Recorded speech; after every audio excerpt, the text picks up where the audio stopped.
32-year-old In Sokai takes a break from her garment factory job to have lunch at her home near Phnom Penh.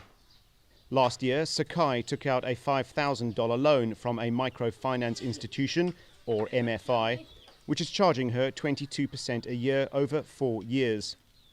Some of the money went to build her house. I borrowed $5,000 and I bought chickens, built the house, and my husband bought a boat, fishing nets, and other items. Demand for credit has driven the microfinance industry's growth in this country of 15 million people.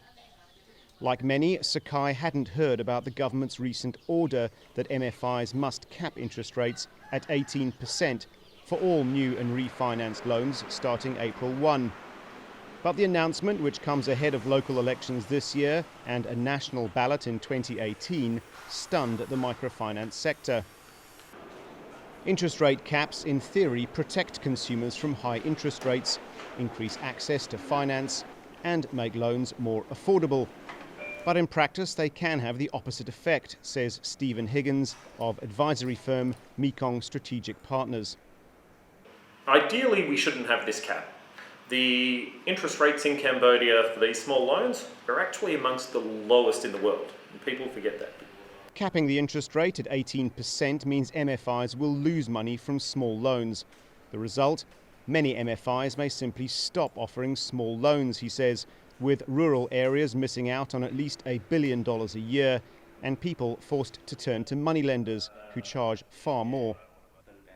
The Cambodia Microfinance Association remains upbeat, saying its members would need to cut costs and improve efficiencies.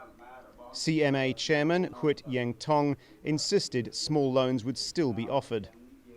May Kalyan, an economist and an advisor to the government, says that, speaking in his personal capacity, he supports the decision in part because it should prevent smallholders in rural areas from sinking into agriculture-related debt. And he notes the microfinance sector is a small part of the financial system. Of course, every policy is once implemented with some adjustments, some pro and con about it.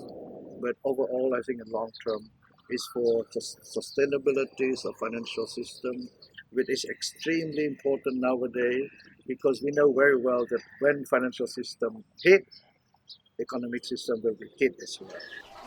The irony of the government's decision is that, according to the central bank, most borrowers were satisfied with the existing system and most made a profit from their loans, not least because MFIs charge much less than moneylenders. Robert Carmichael for VOA News, Phnom Penh.